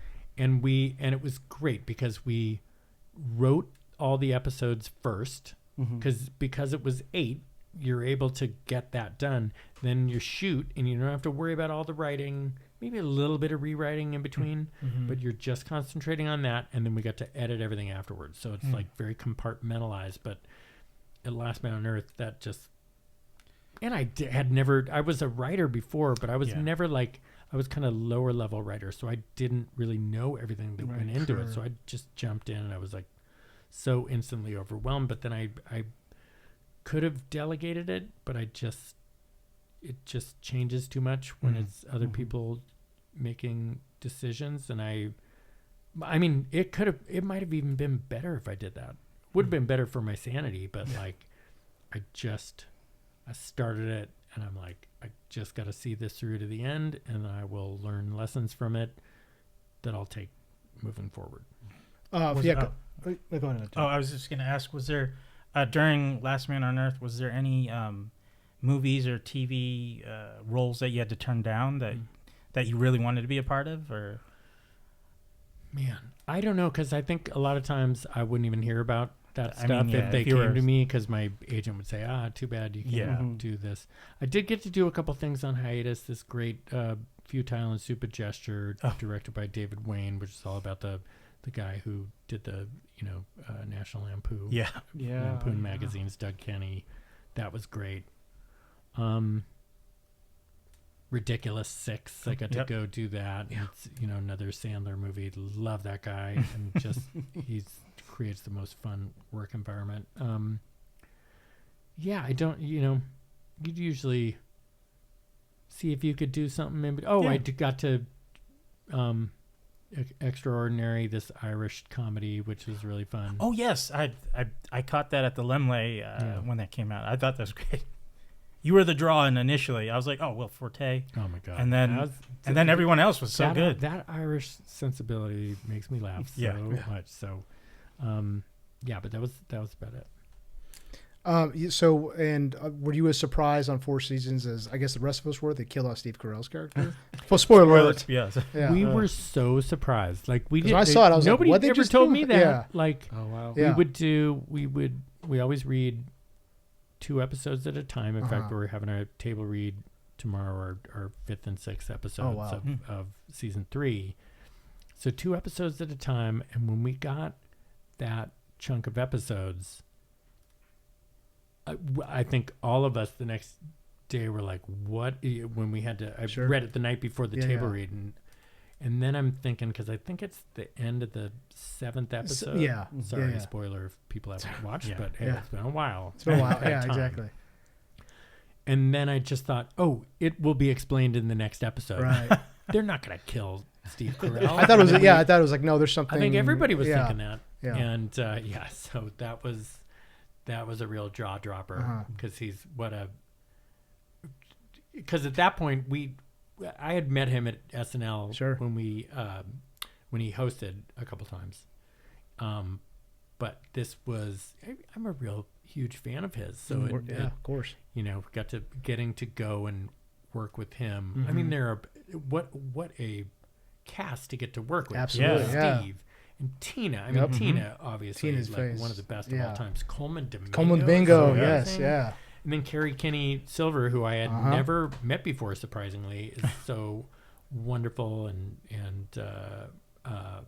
Erica Henningsen is so awesome. It's just this amazing group. Marco Colvani, certainly losing Steve from that group was what a bummer to not get that slice of joy in your life all the time. He's just the sweetest. He's almost like shy sometimes, and just like, but so funny and so sweet, and just what an awesome dude. So that was tough, but then we still have our little family that does still work, that everybody else is so fun to hang out with, and going into it had been a while since I had worked on something that got a second season. So like to know you don't have to have that nervous part of the first season. You go in, you're always, even knowing Tina for so long, you want to do a good job, you want to make sure you're doing the right thing, and so you're a little, it's just you're anxious for a little bit, and then when you go back for the second season, and it's the same feeling for the third, even more so, you just are relaxing. It's all the good stuff. You just get to go back with this group of people you have fun working with. And and this third season, I just can't wait to see my little work family that I haven't seen in a while. I don't know why this scene made me laugh. So one of the best, it made me laugh for some reason when Tina Fey plays your wife on the show. Yeah, you kiss one of the other characters, but that's all that happens. And she walks in there, and you're sitting in the room with the lights out, just feeling complete shame. And she's like, "What are you doing here with the lights off?" And he's like, "I kissed Anne," and she just starts laughing. It's like, whatever. It's just, I don't know why it made me crack up. It's just like, that's still Tina Fey writing. Because you're sick. Yeah, exactly. It was great. It's just great writing. I really want to get into Coyote Ministers Acme, but I just got to ask you one more about a film around the world in 80 days. I know you yeah. worked. Yeah, How was your experience with Jackie Chan? Did you get to work with him a lot, or did you get to hang out with him? Or Man, I remember that was the very first movie I got to be in, and this was I was my old girlfriend was working for the director of that movie, so I went out. This was my first season of SNL. Yeah. I went out. I think it was sometime in March when they were shooting in Thailand, and this was just when SARS. You remember SARS? Yeah. Oh yeah. SARS hit, and right after the Iraq war started. Yeah. And so they were having a hard time getting people to come out for cameos. So they asked me to do this one cameo. I'm not going to say what it is because then, I mean, it doesn't really matter. Some awesome person ended up doing it. But so I worked on it with Steve Coogan for a while and met Steve and Jackie, but like it was, they were working every day, and this was going to be something I was doing at the end of the shoot, and then a monsoon happened. Oh my God. Wow. And they got rained out day after day after day, and then eventually I just had to leave to come back to SNL, so I couldn't do the thing. So then at the end of the SNL season, I went out to Germany. They were in Berlin there, and so I went out there to visit my girlfriend, and they said, "Oh, we have this part we want you to do," and I was playing this English Bobby who is like, you know, the junior to John Cleese. Yeah. And they're like, you have to do an English accent, obviously. I'm like, oh, because I am so bad at accents. I'm still bad at them. But I remember they got me like a dialect coach, and she was like banging her head against the wall because nothing she told me would really help. And I remember the night before this scene that I was supposed to do. It's only one scene. I couldn't sleep. I don't think I slept a wink the whole night because I was like, I gotta speak this super crap accent that I have in front of John Cleese, a man who is like the prototype of a British accent. Yeah. So like, I was so nervous, and then on top of that, my dialogue, is the very first thing, and there's this huge, like, there are people running around all over the place from what I remember. So like, the dialogue stops right when I'm supposed to do my line, so every single person can hear this super crappy accent that I was doing. I think it ended up being all right, the accent. I mean, it was certainly not like, I don't know. There are people who have done worse accents. No, they're there. But yes, like, sure. I'm in the lower, I'm definitely in the lower percentile of accents. You weren't Kevin Costner and Prince of Thieves, so you're good. That's true. Yeah, he didn't even bother, dude. He's like, nope, just doing an American one on this one. Yeah, I'll have to see that again. great movie. Coyote versus Acme. It comes out very soon. This is a film that it was pretty much shelved for a minute. You guys completed it. It was done. You guys were ready to go, and then it got shelved. And I know that you have definitely some opinions on that because when you've talked about it before. And I got a few opinions. Yeah. Sure. And, you just came out on Jimmy Fallon just lately and talked about it as well. And Yeah. this is people that were pushing for this film. Fans were pushing this film to get released, and finally it's got a release date. Please tell us your experience on Coyote versus Acme. How was that? How did you end up attached to the film, and what was the experience of working with these amazing characters that we all grew up on? Basically. Well, it was awesome. I was a Looney Tunes fan from as far back as I can remember. I don't remember life without Looney Tunes. Yep, so same. So in a lot of ways, it really, I think we talked about this earlier, really shaped my comedic sensibility. So I just got this script. It was something where they just said, "This is your part if you want it," which was awesome. Didn't have to audition. Sometimes that can be scary because you're like, you want to make sure that you're going to do the right thing. But I read the script and it seemed like, oh, I know what they're going for. This feels, I think I can do this justice. And so I was excited about it. And then we went into production.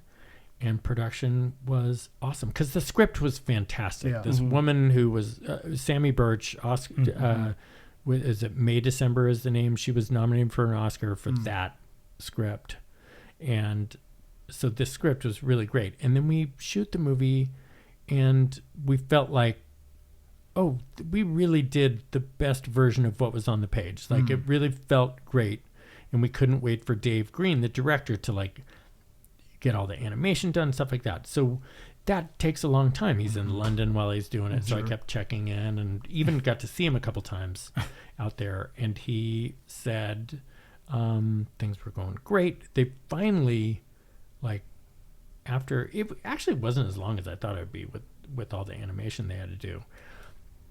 The producers finally reached out and said, okay, we are ready to show you this movie. We're so excited. It's finally done. And it's testing really, really well. And so they said, this was a Tuesday night. They said, next Tuesday, how's that? I'm like, that's great. So excited. The very next day, Wednesday, I get a call from my agent and manager. And that's always a very good sign or a very bad sign when they're both calling together. And they said, you know, Warner Brothers is not going to release the movie theatrically or on streaming. They're just going to just get rid of it. So that was, I mean, that was a blow. I was kind of confused. I was a little shocked. Anyway, the producers still said, you know what? You can still see the movie next Tuesday. We were calling it a funeral screening. And I think that's a term they actually, somebody else labeled that. I just heard that. But so we go in and I'm expecting it to kind of suck. Because I'm like, why would they? Yeah. That has to be. Right. Otherwise, why would they be doing this? And it was awesome. I loved it. And it was such a bummer. Like it was so confusing and frustrating.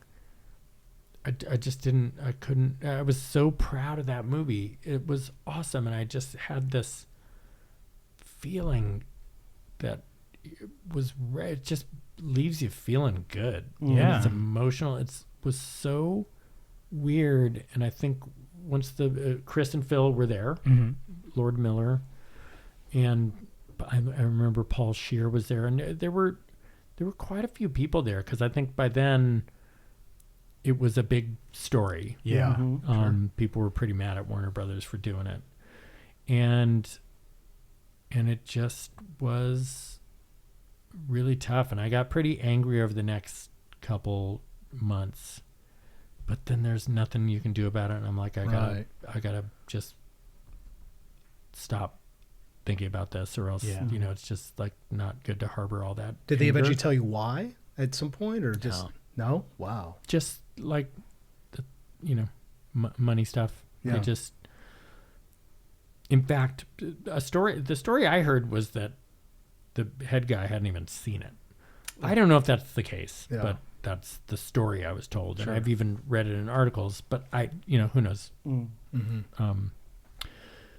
It's almost, I don't know what's worse, if he hadn't seen it and made this decision, or if he had seen it, because then I question his judgment. Right. Yeah. Because I love it. And now it's, anyway, because now it's coming out, and reviews have been coming out. It's like a 96 on Rotten Tomatoes, which is so exciting, because it felt like we were being gaslit back then. And now it's like, oh, we weren't nuts. Yeah. This is the special movie I thought. And it's so funny, because I saw the movie about a week ago for the first time since that funeral screening, which was, I don't know, 2.5, 3 years ago. I forget when it was. Yeah. And I went in there a little nervous, like, God, I hope I've been talking about this movie for so long and how special it was. What if I was just in this hyper emotional state and it made, and I don't like it as much as I thought I had. And I was so excited, because I liked it even more. It's unchanged. It is the movie you see in the theaters is the movie that was on that screen when we watched the funeral screening. I was going to ask if they did any reshoots or anything like that. But nope. That's amazing. How long was the shoot in general? Yeah, it was shorter than you Really? would think for the technical stuff that was going on, like 3 months. Oh, okay. Was it like a tennis ball on a stick Yeah. type of They had this guy, Dave Barclay, who had this Wile E. Coyote puppet. And this is the guy who did like the ones that I think I've been told he's done are Jabba the Hutt, Oh, wow. Yoda, Fraggle Rock, all those guys, the Venus flytrap from Little Shop of Horrors, like just a legend. Anyway, we'd rehearse with the puppet so you'd know where Wiley was all the time, and then even sometimes shoot with the puppet a little, and then they'd pull it for a tennis ball on a stick, so you'd know where to look. But it really kind of helped us out.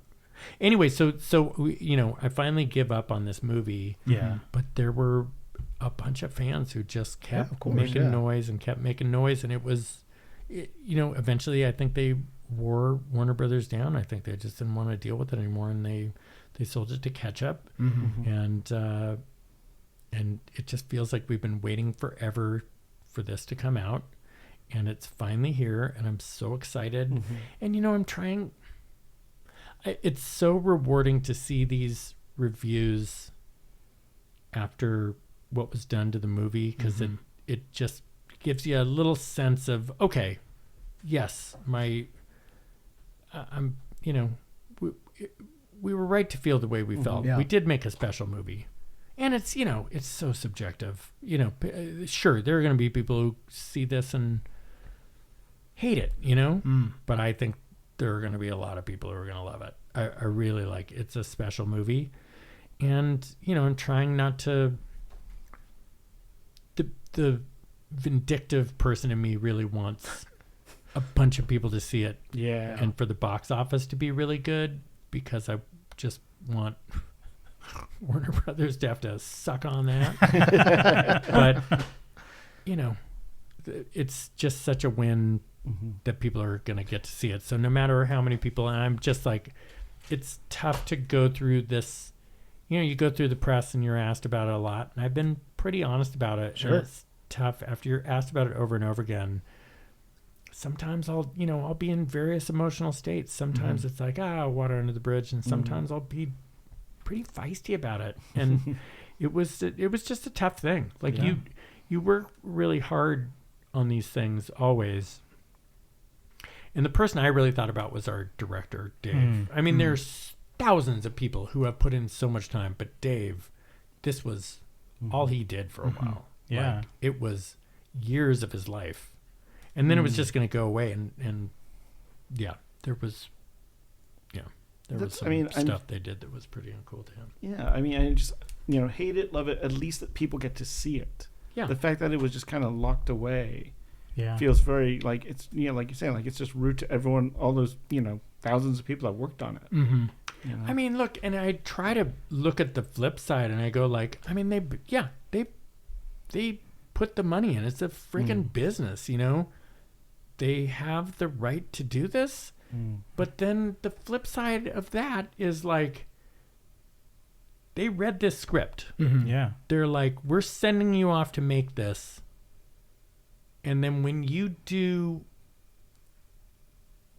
a job and make this thing even better than this amazing script, it just feels wrong. And so, like, I don't know. I try to, I know I have heard other people, talk about, well, it's a business and they can do what they want. And it's like, yeah, I guess. But, like, do you want to be in business with that? Right.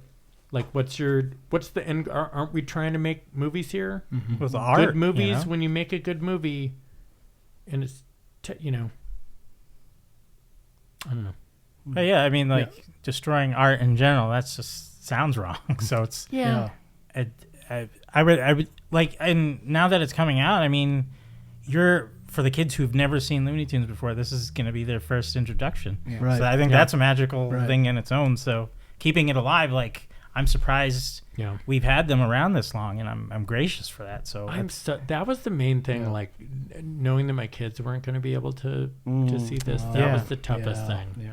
because it's really like, it's so funny because it's definitely a movie that families will enjoy, but it's like, it's not a family movie. It's just a good movie, Yeah. but it happens to be a movie that families will really enjoy. But it's like, you don't have to have kids to go see this movie. No. In fact, I think adults are going to get as much or more out of it than kids, but kids are going to love it too. There's so much. I mean, this thing is alive from start to finish. There are all these fun animated characters.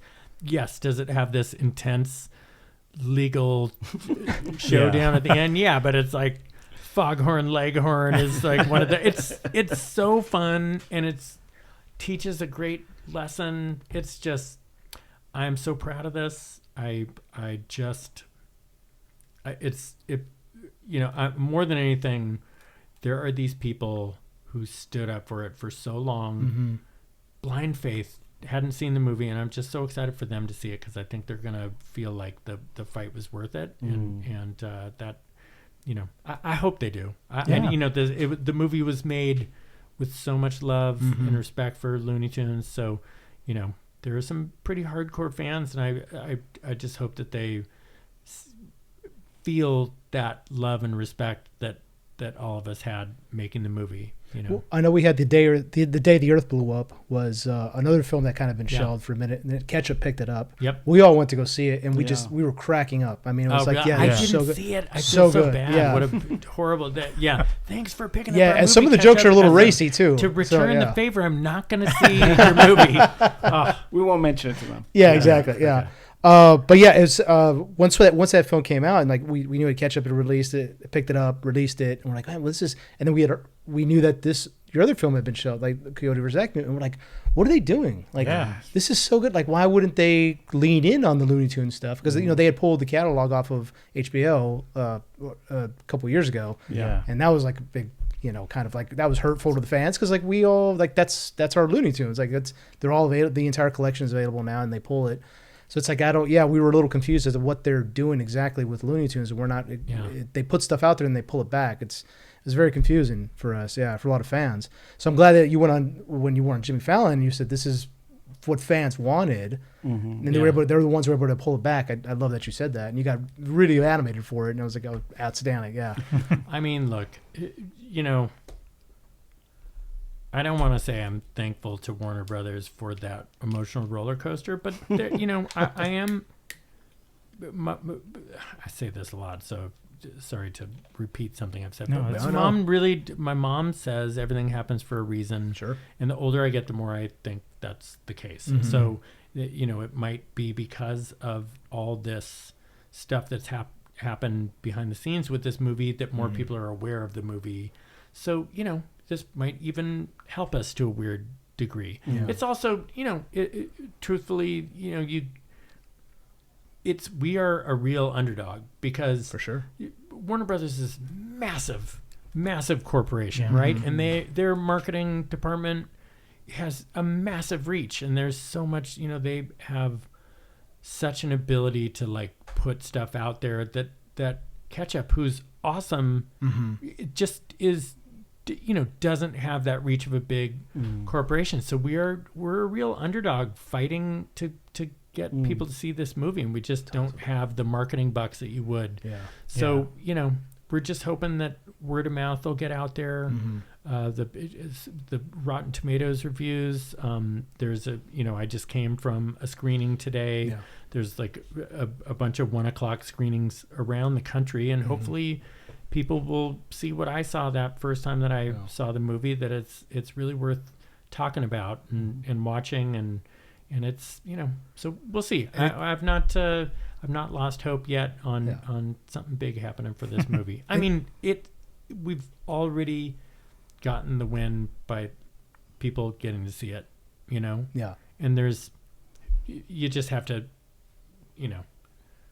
let it go, and what's meant to be is meant to be. So, and you've been really working, your tail off, getting the message out there. You were telling me you were traveling, you were in Canada, you were in New York, you were constantly flying around just trying to promote this movie. It's amazing. Yet last night I was like, I gotta do more. Yeah. I just know there's something else I can do to get the word out. I just, we'll see. I mean, hopefully, if people really love these screenings today, they can take a little of that heat off me and help spread the word around. Yeah. I think there's only so much you can do, but I just like, this is a movie I love so much that I don't want to have that feeling afterwards. Sure. Or I could have done more. And also, like, it's a movie that exists that I love. Sure.